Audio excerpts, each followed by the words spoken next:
All right, so it's Sunday, July 7th, 2019. Dad and I are sitting here in my home in Spanish Fork, Utah. I want to ask him a couple things, a couple questions about two or three things. Tom Naylor.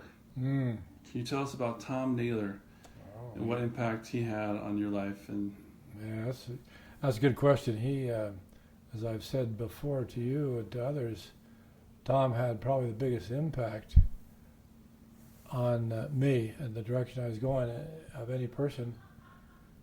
Tom was owned the ranch that I worked on from about the time I was 14 or 15 until I left for my mission. He was just an outstanding example of the gospel and a hard worker. He taught me, well, I had some work ethic before I went to the ranch, but on the ranch I had all these experiences driving a great big, at that time it seemed like a great big tractor, but it was a Caterpillar tractor. I was pulling a big tooth thing behind me, ripping up the pastures and the hills, so as to retain water. And the government was paying us so many dollars per square foot that I did. So that was a very productive project for him. Tom didn't pay well. I shouldn't say he didn't pay me, because when I went out to the ranch, whenever I'd go out to the ranch, he'd fill up my gas tank in my car, and more often than not, I'd stay overnight. I'd stay Friday night into Saturday, work Saturday. But some of my memories are, maybe it's a little silly. I have tidbits in my memory bank, one of which was the enchiladas that Tom's wife, Mary, would make for us. And she's from, I think she's from the Mormon colonies in Mexico. But anyway, these enchiladas were so hot, I didn't have the heart to tell her I couldn't stand them.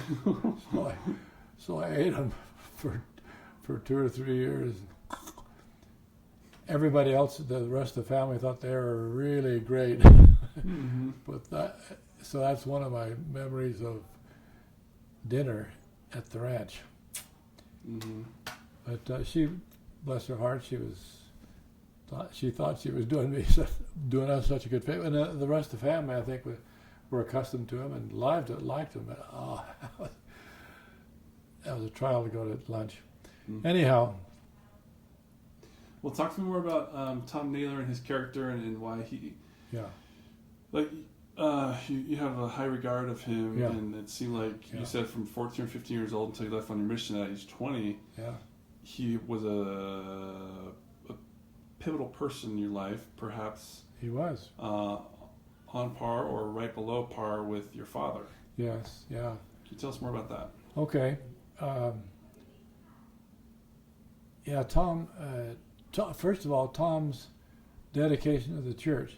He went on a stake mission with another rancher, Rex Hatch, out there in the boondocks in Elbert County, Colorado.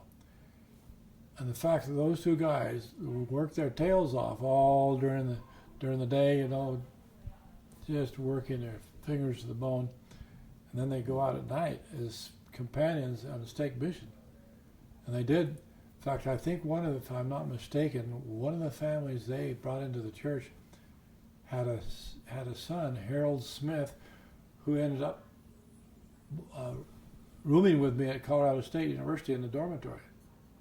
And I'd give anything, I guess if I really tried, I'd like to get in contact with Harold Smith. And it's been ever since then. Of course, he's as old as I am, so he's over the hill. Did you have more than one roommate at Colorado State? I thought Stan Jameson was your.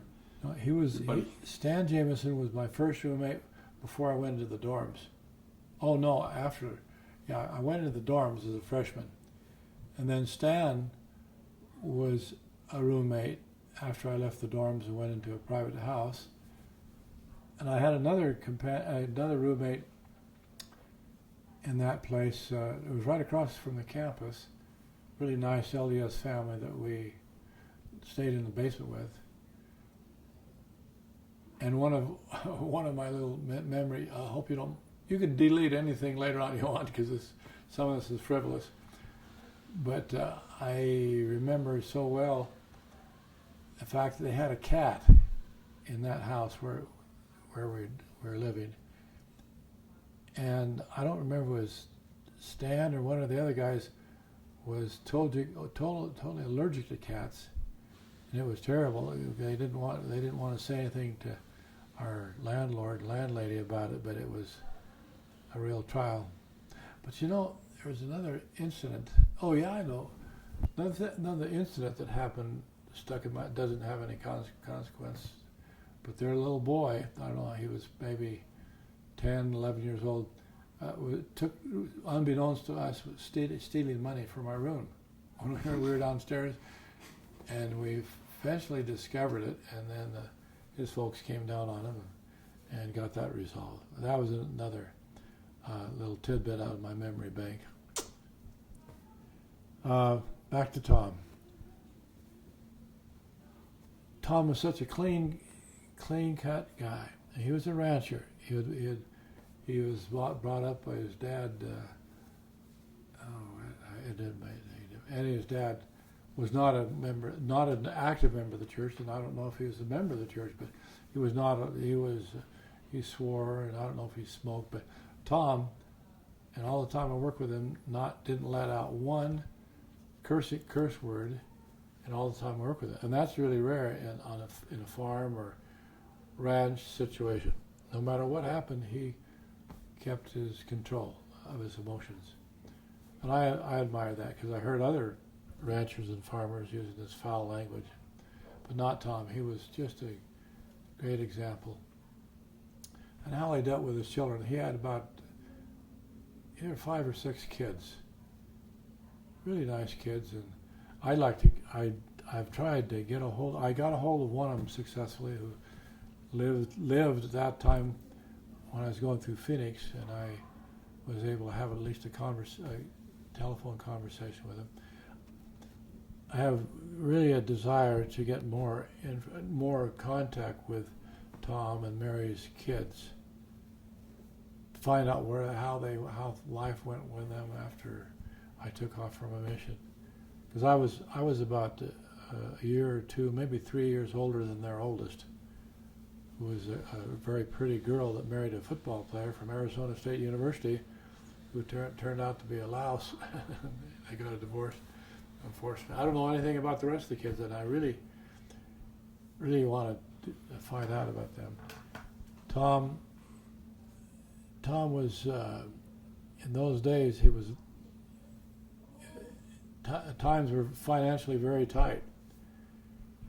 And of course his income would go up and down with the cattle market.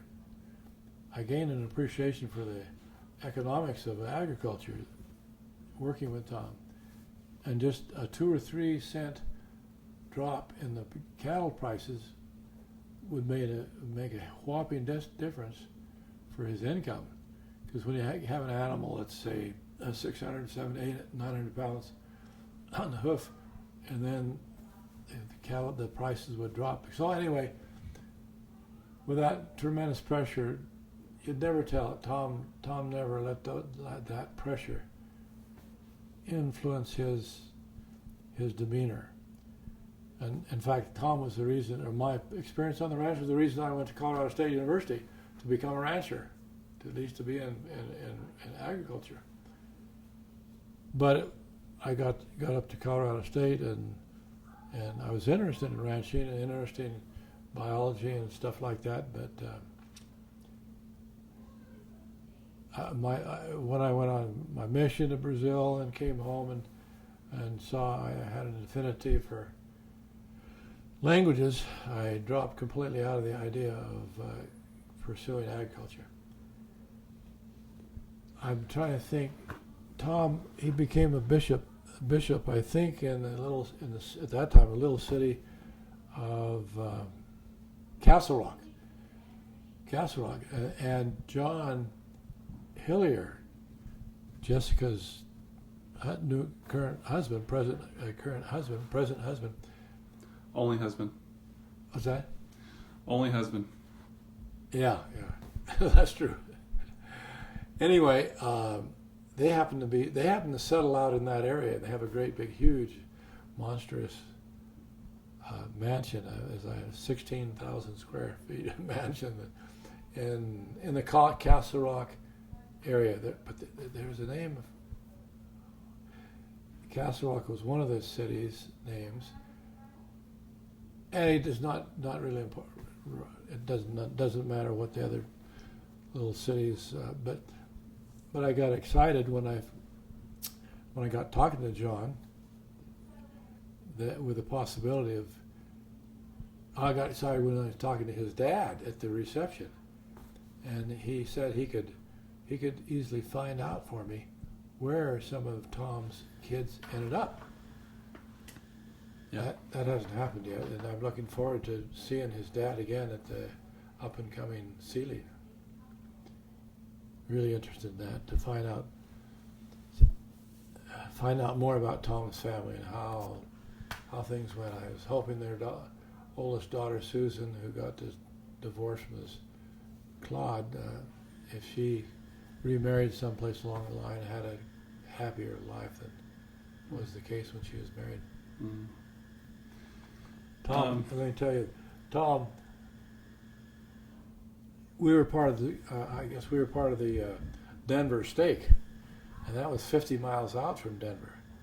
And so for Tom to go to any meetings, he had to go 50 miles one way. It was just, I was deeply impressed with his dedication to everything he did in the church, in spite of the tremendous physical load and emotional load, as far as that concerned, because that was like in the middle of the Depression in agriculture when he was trying to make a living. Yeah. That would have been the mid-50s. Yeah. Early to mid-50s when you were working there. That's I guess correct. all the way up until late 50s. Yeah. When I left for my mission, was that me or you? Christy's cell phone over there. Oh, you want to get it or No. You don't think I am? So anyway, and Tom spoke at my farewell. I don't know. Did I have a copy? Do you ever hear a copy? I don't know if my farewell was recorded or not. Do you know? I don't think it was. I think you're right. Which I so right. So Dad, I guess it's kind of obvious that spending a lot of time with someone would cause them to have an impact on you. And luckily this man, this boss of yours, I guess, was a good man. Excellent. In many ways. I'm curious to know your thoughts on, do you feel like he fulfilled a father role that your father could not fill because he was so busy with work and church? I think that is certainly partially accurate. Even before my dad got called in to be bishop of the ward there in Denver and then the stake presidency,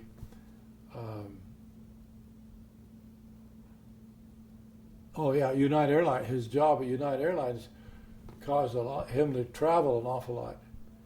So he was gone an awful lot from when we moved to Washington D.C. about 1941, 42 maybe.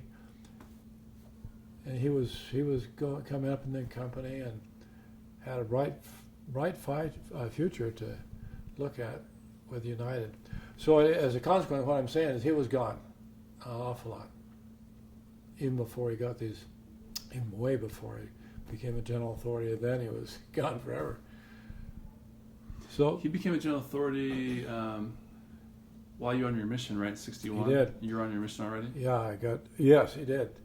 Do you want me to relate to you the way I got the message about his call? Sure. I do not know that personally. In those days, in the 60s, early 60s, well, I guess telegraphs were certainly used. Telegraphs were used way back in the Brigham Young's day. But telephones and that thing, those kind of modern devices of correspondence were not in effect. Anyway, bottom line is, I got notified that a telegram had come from Salt Lake City I think my first year of my mission, and so I had to go to the telegraph office to get the telegraph to find out what it was about. I went there and got this telegraph, and the telegraph reader didn't know English real well, so I don't know if it was a telegraph or something. Anyway, the bottom line is he didn't understand real well the message from Salt Lake. And in fact, based on what he told me, Grandpa had been called to be custodian. Custodian, I think, in the temple or in the church office building or something. And so that's as far as I knew about his being called to be a general authority, until finally, I forget how I finally was advised of the true call. So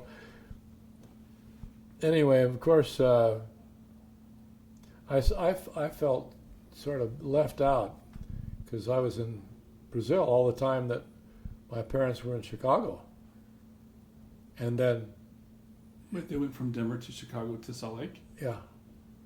Oh, I didn't realize that. Yeah. And so I never saw the home. They built, I don't know if they built it or just bought a new home. They're all during their lives, they had been really pitching pennies to make ends meet, particularly because of a bad deal in Denver, in South Denver. They bought a home, and I guess it was Shyster Shyster sold the home to him. Anyway, they took a terrible beating, set them financially back a long ways, and so their finances were in a shambles when they went to Washington D.C., then Chicago, then Denver. Wait. So they went. Did they go from Denver to Chicago and then called to Salt Lake? No, they went from Denver to Washington D.C. because of the war.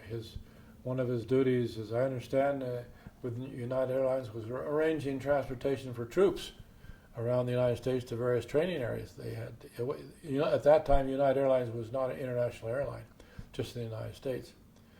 So that's what, of course, Dad, I was proud to find out years later that as soon as the war started, he went to enlist. Even though he had two kids, he felt like he needed to enlist in the military, which he tried to do, but failed the physical because he had, as I recall, and can't verify, but had scarlet fever as a youngster, and that disqualified him for military service.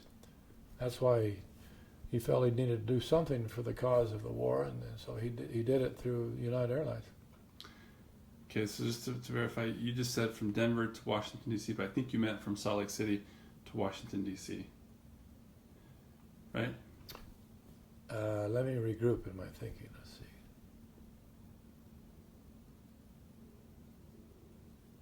Let's see.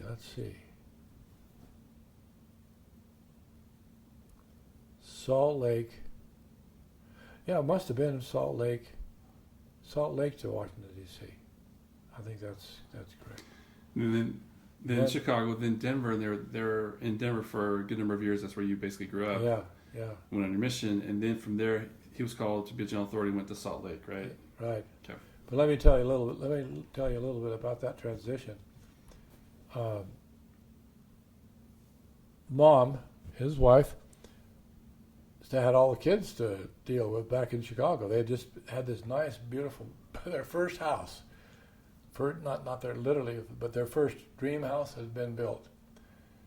And so Mom was back there in Chicago for I forget how many months alone, because Dad was called to Salt Lake and he had to go immediately. They didn't give him any time. I don't know. how many weeks or days transpired after he got the call to go to be a general authority. Wait, but the family was in Chicago or Denver? The what? The family was in Chicago or Denver? Well, at the time when he got his call, he was in Chicago. But you left on your mission from Denver, right? So you're saying Right. that they moved back to Chicago, and then he was called to be a general authority, Utah? When I was on the mission, they were living in Aurora. Aurora, Colorado, and then they moved from Aurora. Gee, let me see if I get this straight. They moved from Aurora, with United Airlines, because of the war, to Washington D.C. They went from Aurora to Washington D.C. Or was it Denver? Well, when I say Denver, I mean Aurora. Yeah. As the outskirts, it was Right. a suburb of Denver. So yeah, they were definitely in D.C. when he got his call. No, I know he had to go to Chicago. They moved to Chicago. I guess they moved to Chicago also while I was on my mission, because I never went to Chicago, never saw their home in Chicago. But anyway, so they went to Chicago, which is a hot place in summertime and a freezing place in the winter. So they were in Chicago when I was released from my mission. They were living in Chicago when you were released from your mission? No, they had already moved to Salt Lake by then, I think. I have to look at my journal. But the problem with my journal is I didn't start until 1970, recording my life. After 1970, I could tell you a lot of details I couldn't. Yeah. But anyways, Okay, keep going, Dad. Sorry. okay, She's on a group text. They're getting okay. texts all the time. Go ahead. So yeah, talk to me more about that. Just the idea that your dad was so busy with work and Yeah, travel. in church, serving as bishop in, Yeah. in the sick presidency, that it just like I don't know. I don't know exactly what I'm trying to ask here. I'm wondering. Tom Nather seemed to fulfill some type of role in your life that was really important that your dad was not able to That's because he right. was so busy. That's right. I think that's true, and also one thing to consider, and I've considered this considerably, is as I felt bad about my fatherhood, my being how inept I was in many ways as a father with you kids. See, Grandpa came from a very quiet, unassuming, what's the opposite of flamboyant family? Boring. I don't know. Yeah, that could pretty close. So in other words, he was my grandpa Brown was very quiet, unassuming, good man, but very soft spoken. And so my dad inherited those characteristics. And I don't think that my dad had much of a relationship with his father when they were living in Canada, where my dad was born. He was born in Cardston. Why was that the case? Do you know why that was the case, that your dad did not have much of a relationship with his dad? Well, it's more, I think, a personality trait. It was a family personality trait, basically. And that's what frankly has bothered me as I look back on my role as a father, and I see how well you're doing. You're a problem for me when I see how well you're doing with your relationships with your kids and your wife and everything you do. Whereas I don't think I was much of a father to you guys. It's just almost embarrassing to think of how little, I don't remember ever reading the scriptures in our family. That wasn't greatly emphasized. We did some home evenings, did a few vacation trips, but we didn't do much as a family, as I recall. Well, I think we did more than you're remembering, but Yeah, that could be. I really regret that I didn't start keeping my journal until 1970, because a big chunk of my life happened before 1970. yeah. Once again, Dad, do not get rid of those journals. Let me have them if you're going to throw them out. Oh, I won't. Give them to me. I won't. I won't throw them all out, even though I've been tempted. You know, something that really surprised me about my older brother Vic.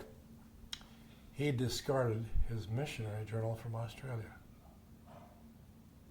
Discarded it. Yeah, it's a travesty. It's part of history, part of him. Yeah, but you know, I don't know, it's because he didn't want notoriety.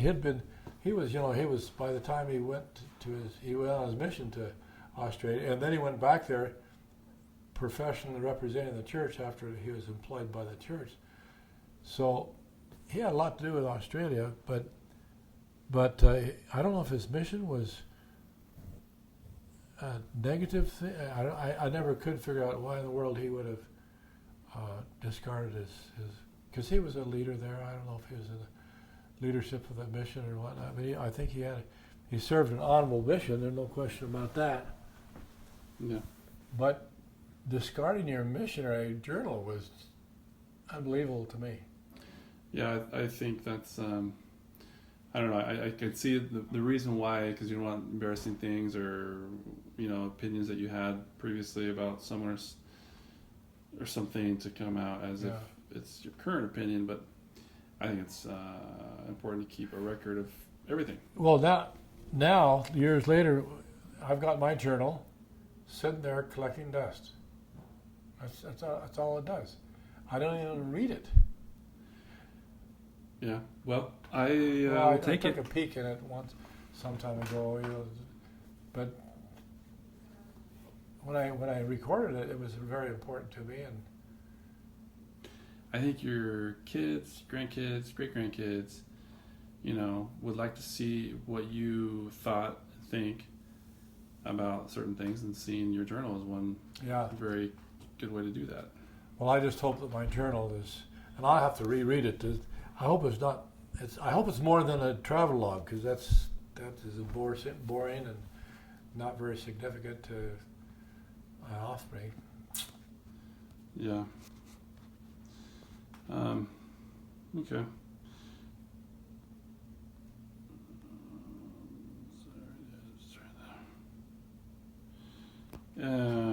Okay.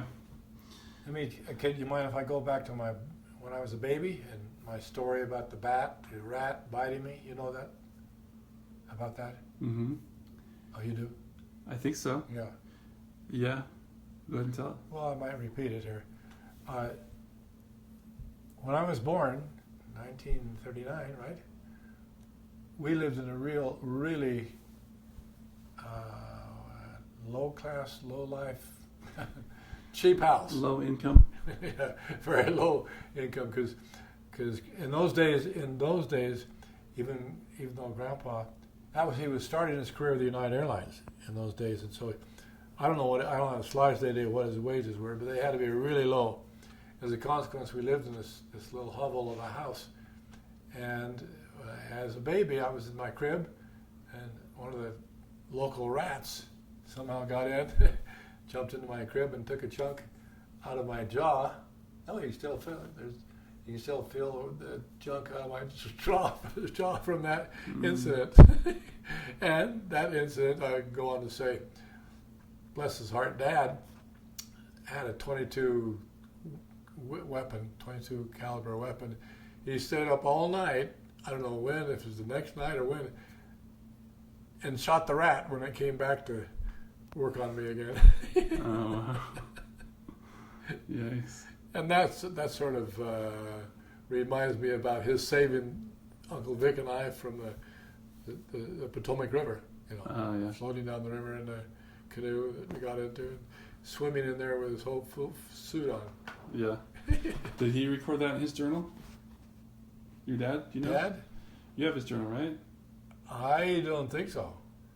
The only records, written records I have of my dad are those that were kept by his secretary while he was while he was a general authority. See, that's the case right there. I would love to see your dad's first person words on those experiences straight from him. That's why journals are good. Don't Oh, yeah, get rid of yeah. your journal. I would, in fact, now that you mention it, I'll ask at the big reunion coming up here right away.